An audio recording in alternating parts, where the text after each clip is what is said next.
kubasuhuza abakunzi bacu ba Rising Engineer 2020 tubifuriza umwaka mushya muhira wa 2022 ko turacyari mu ntangiriro zawo. Uyu munsi rero tugira ngo dukomeze kuganira kuri wa mushinga wacu twatangiye, twabwiye ko muri uyu mwaka tuzashyiramo imbaraga nyinshi kugira ngo koko tubagezeho byinshi mwifuza kumenya, mumenye n'ikorana buhanga. Rero abakozi uti uyu mwaka mudufitiye iki, umushinga hari n'ubuhe, murateganya iki muri uyu mwaka wa 2022? Tubafitiye rero imishinga itatu y'ingenzi tuzaganiraho. Umushinga wa mbere ni umushinga ujyanye n'ubwubatsi, aho tuzarebera hamwe icyo umuntu yakora mu gihe arimo gutegura umushinga ndetse no gushyira mu bikorwa umushinga w'ubwubatsi bw'inzu.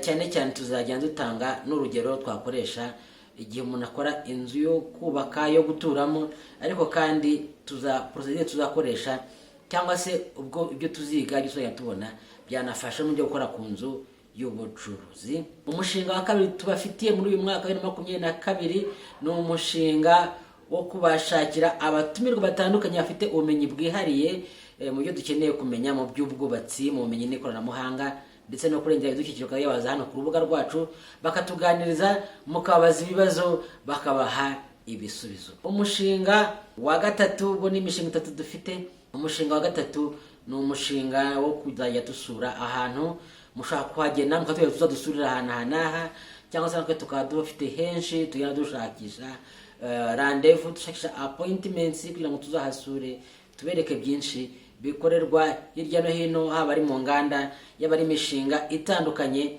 Namwe nta kibazo, abahafite mwaduha karibu, abandi namwe muhazi mwaduha ibitekerezo mukatubwira muti muzadusurire ahantu aha naha.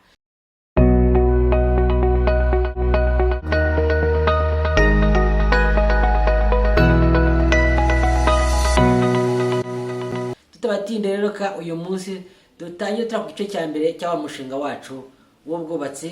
Kuko twabibasezeranyije, ni ibiki umuntu yakora, no gute umuntu yakwitegura igihe afite umushinga w'ubwubatsi bw'inzu, inzu yo guturamo, maison d'habitation. Ni ibiki by'ingenzi ugomba gukora kugira ngo witegure neza. Burya rero iyo umuntu afite umushinga wo kubaka, akenshi wumva uribwaribwa, ariko kandi ufite n'impungenge uko ati ndahera hehe, ndatangirira kuki, ndabikora gute? Akenshi umuntu agatavuga ati reka njye nshake abantu bankorere inyigo babimpe birangiye, ngewe nta bintu byinshi. Ariko ingorane ziza kuzamo aho ngaho muri ubwo buryo ni uko wamara kubigukorera, wamara no kubyubaka ugasanga ntabwo umushinga ugenze uko wabyifuzaga, ugahita ubona wumva harimo ibibazo, harimo challenges zitandukanye. Reka rero turebere hamwe uko wabikora. Tujye kujya kuri etape ya mbere, step ya mbere.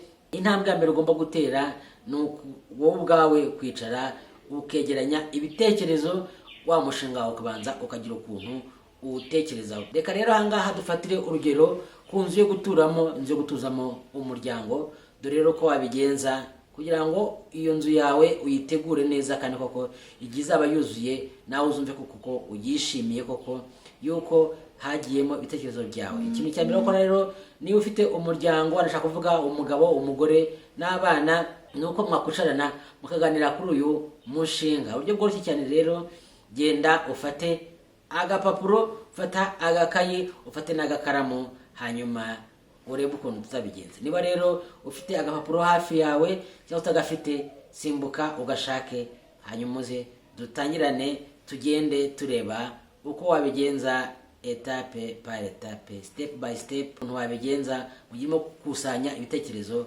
by'umushinga. Kuri ikintu cya mbere kibanze,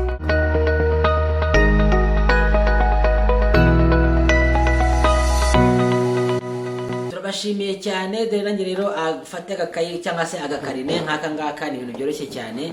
Hanyuma turebe uko tugiye kubigenza. Ufate n'agakaramu, hanyuma ubwire uwo muryango wawe mwicarane hafi yawe, hanyuma mutangire mutange ibitekerezo. Ikintu cya mbere rero bagomba guhuraho mu bitekerezo ni ukureba ngo umushinga uzaba ugizwe n'ibiki. Aha twavuze ko tugiye gukora ku mushinga wo kubaka inzu yo guturamo, ariko ibi ngibi byanakora no ku nzu y'ubucuruzi. Ikintu cya mbere kuvuga ngo ni ibiki bizaba bigize inzu. Aha ngaha ndashaka kuvuga umushinga muri rusange. Ukavuga uti hazaba harimo inzu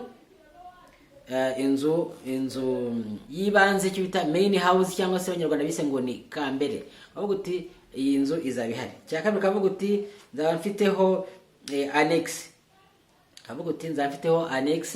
Icya gatatu kavuga uti nzamfiteho parikingi.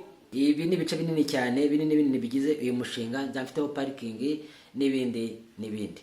Noneho rero iyo umaze kumenya ibingibi muvugana ibyo mukeneye, ubyumvikanaho n'umuryango ahangaha, cyangwa se niba nta muryango ufite, niba utaruwubaka, ushobora gushaka inshuti zawe zibanze cyangwa se abagize umuryango wawe mugari, bamwe muri bo mukicarana mukabiganiraho. Reka rero turebe noneho ukuntu ya nzu yibanze tore duheraho, ari naho tuzakumenya uburyo tugenda dushyiramo ibintu, igice tugenda tubishyiramo. Ubanze gusa wandika ibitekerezo, ntugire ikibazo wenda ngo biri mu kajagari. Oya, wowe ikize umutwe wawe gusa ujye ucyandika, cyangwa se icyo mugenzi wawe muri kumwe akubwiye nacyo ujye uhita ucyandika. Ikintu cya mbere ugomba kuvuga rero, wavuga uti niba ari inzu yo guturamo dukeneye iki. Icya mbere uvuga uti mu nzu yacu dukeneyemo ibyumba. Ugahita uvuga ko dukeneyemo ibyumba. Dukeneyemo ibyumba bingahe? Kubibara rero ni ibintu byoroshye cyane, mugenda muvuga buri cyumba icyo kizakora. Kurusha kuvuga ngo dukeneye ibyumba 5, dukeneye ibyumba 6, dukeneye ibyumba 7. Oya, abo bavuga ngo iki cyumba kizakora iki. Ese koko ni ngombwa ko kihaba ari icyumba kihariye? Urugero rero rwa mbere, uvuga uti dukeneye icyumba cy'ababyeyi. Iyi niyo chambre principale. Uvuga uti dukeneye icyumba cy'ababyeyi, icyo ngicyo ukacyandika kikaba kibaye icyumba nimero ya mbere. Icyumba nimero 2, niba mufite abana ari umuryango, uvuga uti dukeneye icyumba cy'abana. Noneho rero ahangaha no mugomba kuranga ngo ese mufite abana bangahe bakeneye kujya mu byumba bingahe. Ngaha mukavuga muti dufite abahungu n'abakobwa, ngo icyumba cy'abakobwa kiri ukwacyo, icyumba cy'abahungu nacyo kiri ukwacyo. Ubwo tumaze kugira ibyumba byacu 3. Tukabonye icyumba cy'ababyeyi, tukabonye ibyumba 2 by'abana, icyumba cy'abahungu n'icyumba cy'umukobwa bitandukanye. Bakavuga uti nimero 4, icyumba cya dukeneye icyumba cy'abashyitsi. Kandika icyumba cy'abashyitsi. Ahangaha maze kuvuga ngo dukeneye icyumba cy'abashyitsi, no gomba kuvuga tese abashyitsi bacu turabaha icyumba kimwe, tuvuga tuti ni icyumba kimwe abashyitsi, cyangwa se turakora icyumba cy'abashyitsi b'abagabo ukwabo, dukore n'icyumba cy'abashyitsi b'abagore ukwacyo. Ahangaha byose ni amahitamo yawe. Nuhitamo yuko abashyitsi b'abagabo bafite icyumba cyabo cyihariye, n'abashyitsi b'abagore bakaba bafite icyumba cyabo cyihariye, tubaze kugera ku byumba 5. Ngo tugeze ibyumba byacu 5 bitewe nuko abashyitsi bahaye ibyumba 2 bitandukanye. None mukavuga muti dufite umukozi wo mu rugo. Umukozi wo mu rugo nawe azakenera icyumba cye. Bavuga ati ese uyu mukozi, dufite umukozi w'umukobwa n'uw'umuhungu. Abakozi nabo tubaza tubakubita icyumba. Ubu tugeze ku cyumba cya 6. Dufite icyumba cy'umukozi niwo umuhungu tumuhike, n'umukobwa tukamuhike. Ubwo bimaze kuba ibyumba 7. Ku byumba 7 nuko abantu bagenda ahangaha rero ugenda uvuga uti ese koko iki kintu ni ngombwa cyangwa ntabwo ari ngombwa. Niba atari ngombwa mukagikuraho, niba ari ngombwa mukakirekeraho. Noneho mukavuga muti ibyumba wenda ubwo tuvuga kuko ibitimo gutanga ni urugero. None ukavuga uti ibyumba reka turekere ahangaha, ibyumba byacu birahagije. Ahangaha igikurikiyeho no kuvuga ngo noneho bya byumba byacu biteye bite, tugiye kongeraho ibindi bintu dukeneye mu nzu. Tugere kuri dushe na toilette. Ushobora kuvuga uti tuzakora kubyo abantu bagira dushe. Dushe ya mbere ni dushe y'ababyeyi, iyi ni dushe iri ukwayo. Dushe ya kabiri ni dushe y'abana, ubwo turavuga dushe ifitanye na toilette. Hama dushe ya 3 cyangwa se toilette ya 3 ni y'abashyitsi. Ahangaha rero ushobora kutabikora gutya, ukanavuga uti hari dushe na toilette by'ababyeyi biri ukwabyo bifatanye n'icyumba cy'ababyeyi, noneho abandi turakora dushe imwe na toilette imwe bazajya bahuriraho. Ibi ngibi ni wowe ubigena, nta wundi muntu ubigena. None mukabiganaho n'umuryango mukareba niba ari ngombwa, kuko buri kantu kose dushyizemo ahangaha kaba kazagira ingaruka ku bushobozi cyangwa se ku mafaranga azakenerwa. Ugahita ureba turebe dugiye gushyiraho ikikoni, kitchen. Dushyiye gushyiraho cuisine. Ese inzu yacu turayiha cuisine mo imbere mu nzu cyangwa se ntayiha, ariko cuisine turayikeneye, ubwo nacyo kikaba kibaye ikindi cyumba. Aho ati kuri cuisine turashyiraho magaze cyangwa se agastoke. Dukeneye agastoke rwose kihariye kajyamo ibintu ukwabyo, kino kikaba kibaye ikindi cyumba. Ugakomeza gutyo n'ibindi byinshi ugenda ukeneye. Ibintu byose ukabyandika, kandi ukabyandika uko bije mu mutwe. Sigomba kuba ari ibintu biri organize cyane, ariko upfa kuba wandika ikintu ku kindi ku buryo uzakubisoma ukabyibuka.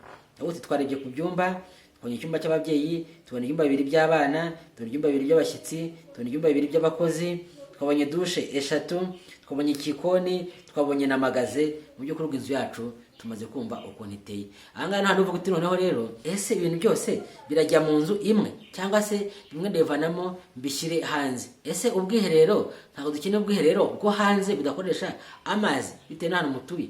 Naho mutuye ahantu hataboneka amazi cyane, nabyo ugomba kubiteganya. Ahangaha ukavuga uti okay, bitewe n'ukundi kubibona ndabona mu nzu nini ndi burekeremo shambure y'ababyeyi n'iy'abana n'abashyitsi gusa. Shambure z'abakozi wenda ngiye kuzitwara nzijyane muri annexe hanze, niho tuzazishyira. Ikikoni nacyo na stoke nzabishyira hanze, cyangwa se stoke iraguma mu nzu, cuisine kitchen iba ariyo ijya hanze. Ibyo byose ni wowe ubiteganya, adimutore umushinga wacu muri rusange. Iyo rero urangije gukora ibi ngibi uba ukoze akazi gakomeye cyane. Mu by'ukuri ibi ntabwo ari ibintu ukwiye gukorerwa n'umuntu wo hanze, ntabwo ari ibintu ukwiye gukorerwa n'abashushanya, ntabwo ibyo ukwiye gukorerwa n'umuntu ukora inyigo. Oya, ibi ni ugomba kwicara mukabiganiraho nk'umuryango, mukabyumvikanaho, bavuga uti iki nicyo dukeneye kandi iki nicyo tuzagirira ubushobozi. Ariko aka kanya ubushobozi tubwere kubuvugaho, tuze turebe état de besoin, dukore analysis of needs. Needs analysis tuvuge ngo ibi bintu dukeneye, ibindi ntabwo tubikeneye, tube tubyihoreye. Iyo umaze kubikora gutya rero umushinga wawe ufite neza, noneho ubutaha tuzarebera hamwe ukuntu noneho umushinga wacu twawuhuza n'ubushobozi buhari. Kuko mbere yo gukoresha inyigo mu bashushanya no gukora ibindi bindi, ahangaha niba ugomba kubanza gukemura iki. Wamara kubitunganya gutya ukavuga uti noneho ibi ngibi birasobanutse, ibi ngibi nibyo nzakoresha inyigo. Ahangaha rero tugomba kubanza tukareba noneho ngo turabirangije, ibikene turabibonye, yego ubushobozi bw'inzu cyangwa se bw'umushinga no kungomba kuba bungana, noneho tukazona kujya kwiga kuri budget. Reka dusoreza ahangaha uyu munsi tubashimira, tubararikira ko muri ikiganiro cyacu cy'ubutaha, muri video yacu y'ubutaha noneho tuzareba uburyo abantu bategura ingengo y'imari izagenda ku mushinga w'ubwubatsi. Tumaze kubona iby'ingenzi tuzagenderaho, tuzabyifashisha ubutaha. Nimutangire rero muduhe comments, muduhe ibitekerezo byanyu, niyo tuzabihereho tubiganiraho ubutaha. Niba kandi wumva hari ubwunganizi wazaduha mu kiganiro cy'ubutaha, watubwira nawe tukagutumira, hanyuma tukazaza tukaganiraho nawe ukadufasha kuganiriza abandi. Turabashimiye rero muduteye inkunga cyane, kandi iyi video mwayikunze ukoreshe ya uhereze n'abandi, uhereze inshuti zawe. Ariko kandi wandi cyo watubaza nabwo ushaka kutwandikira, yaba ari message kuri telefone turashyira hano kuri ekara, yaba ari email yacu turashyira hano kuri ekara. Hanyuma mwatubona kandi kuri social media mukamwatwandikira ngo tubashe guhuza ibitekerezo. Reka rero dusoreza ahangaha tubatumira ku kiganiro cyacu cy'ubutaha. Murakoze cyane, turabashimiye, mugira amahoro.